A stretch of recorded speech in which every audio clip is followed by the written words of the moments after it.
Hello everyone, my name is Gohil and today we are gathered over here to talk about on an interesting topic which is decoding of financial statement. Firstly, when we hear the word financial statement, we would thought that what's in it to understand, right? But it's completely a method because financial statements reveal very deep numbers. One, after reading it very carefully, can go through entities each and every transactions and narratives that they have done on a particular period of time. Correct? Yes. So now we would be talking about each of the components of financial statements such as income and expenditure account, balance sheet and cash flow statements. But before going to that, deep dive into it, we would discuss about the various formats and mm, formats which are used by different organization structures and different entities. Such as for banking and insurance companies, the formats are prescribed by their own acts. Such as for banks, it is governed by Banking Regulation Act 1949, and for insurance companies, it is governed under in IRDA Act 1999. And for companies, the format of financial statement is already mentioned in Schedule 3, and for other organized structures such as partnerships and proprietorship, the format is the very simple old T-shaped formats. And for NGOs, the financial statements are completely different. You will be amazed to know that the financial statement for NGOs and other non-profit organizations are consist of income and expenditure statement and receipt and payment instead of cash flow statements and a balance sheet. Okay, so we have got brief idea about what all formats are used by these various type of organization structures and entities. Now let's discuss on brief what we are going to discuss in today's topic. So on the very first note, we will be discussing about each financial statements in a very brief manner, and after that we are going to deep dive into each of the statements and going to understand the elements that are comprised in it. And after that, we will be moving towards a very crucial point, that is ratio analysis, which affects the entity in a whole different level. If without it, one cannot even imagine to know the true picture of an entity. So let's begin with the brief summary of all three of them. So firstly, the income and expenditure account.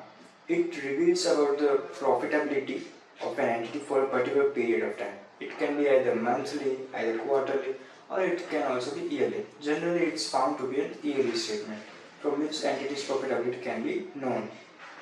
Now, let's move towards balance sheet. What balance sheet describes is the assets owned and the liabilities that are owned by the entity. The net difference after subtracting the liabilities from its total asset we would get is capital. Now let's move to our third component of financial statement, that is cash flow statement.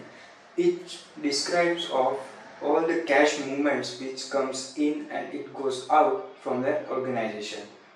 So here we have got a brief understanding of each of the statement. Now let's deep dive into each of the elements that are comprised in each of them. So firstly, when we talk about the income and expenditure account, it comprises of revenue less expenditures. Okay, this is a simple equation for a layman person to understand. But if we move more deep into it, we would find the revenue side, income side consists of revenue from operations, which is the day-to-day routine sale of an entity.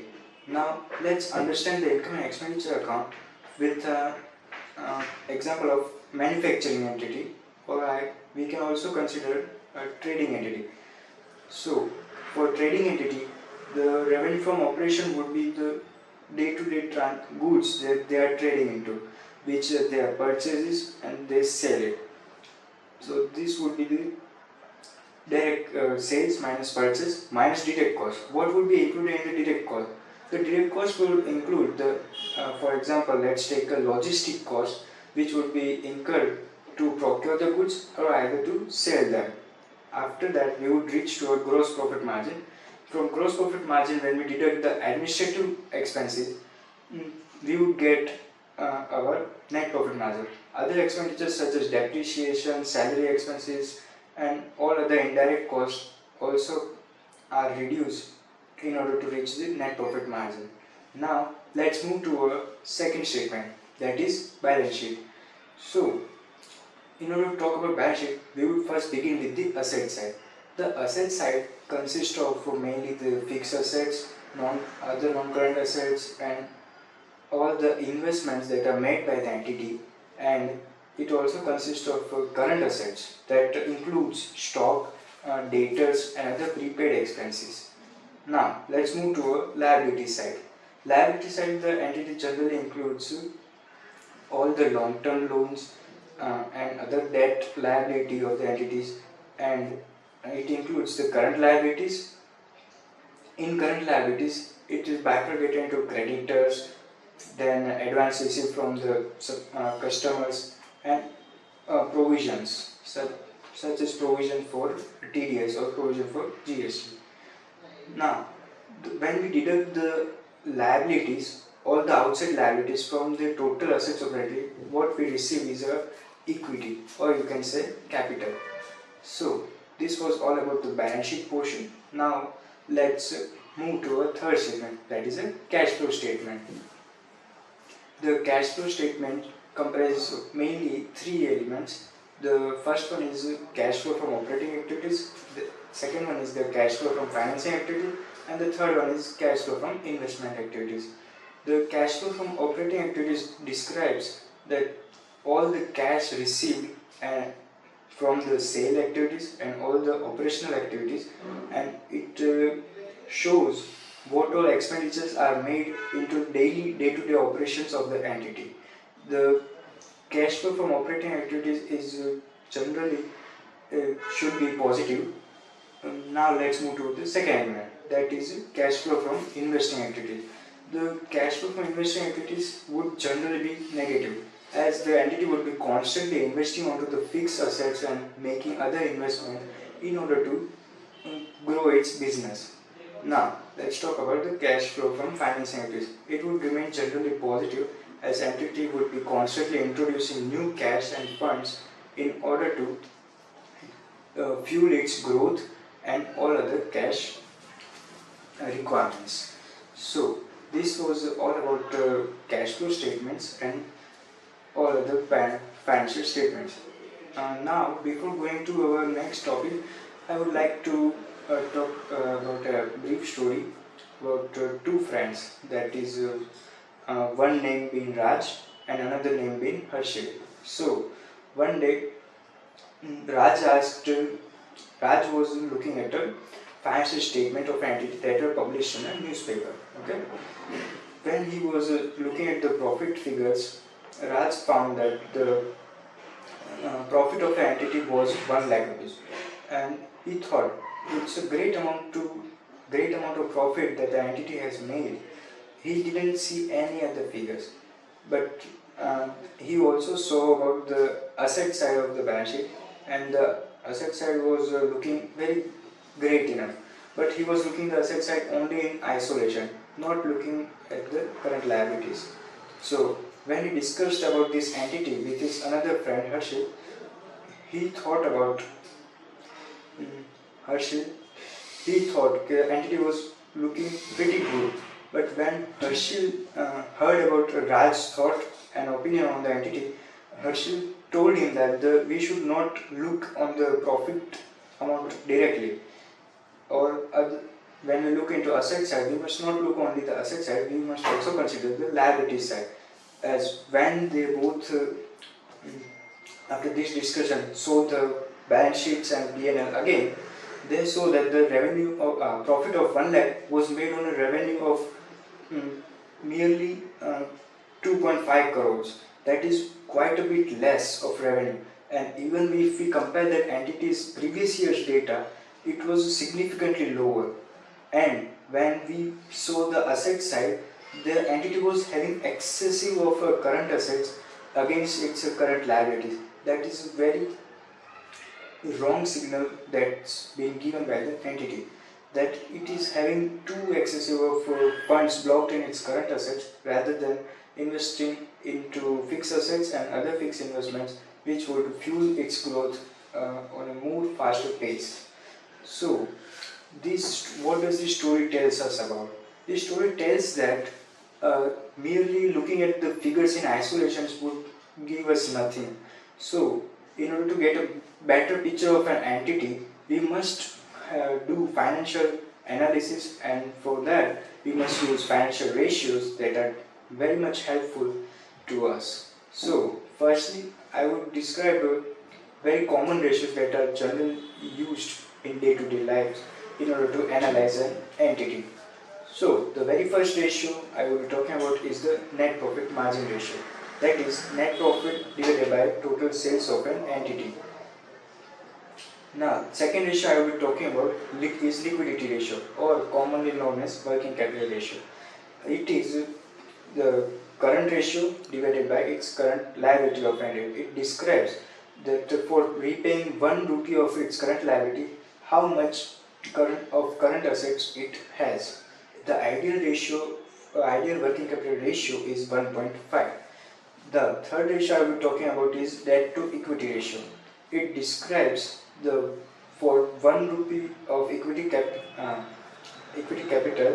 how much debt the entity owes.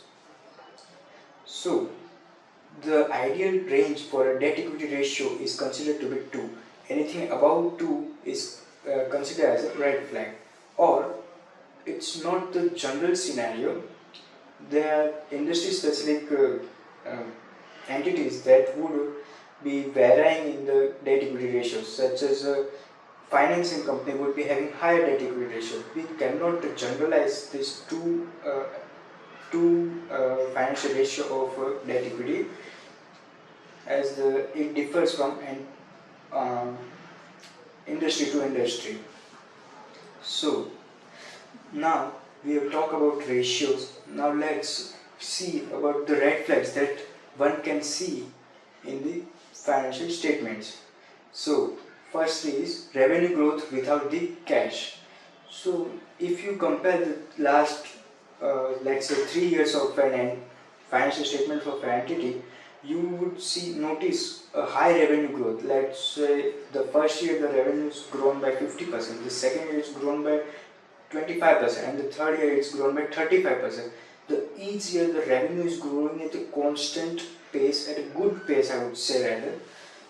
But when we look at the cash flow statements, the operational cash that is received by an entity is not growing at the same pace. I would say it's rather being stagnant, which should not be the case, because it describes that the entity is very aggressive on recognizing its revenue, but it's not very well in management of cash, as the operational cash flow is not growing at the same pace. So let's move to a second red flag, that is a high debt to equity ratio. What would it suggest? It would suggest that the entity is having a high leverage, and when in a downturn in an economy, the entity would be highly risky and not effectively be able to manage its profit margins. So let's move to a third red flag, that is negative operating cash flow. What would the negative operating cash flow be suggest?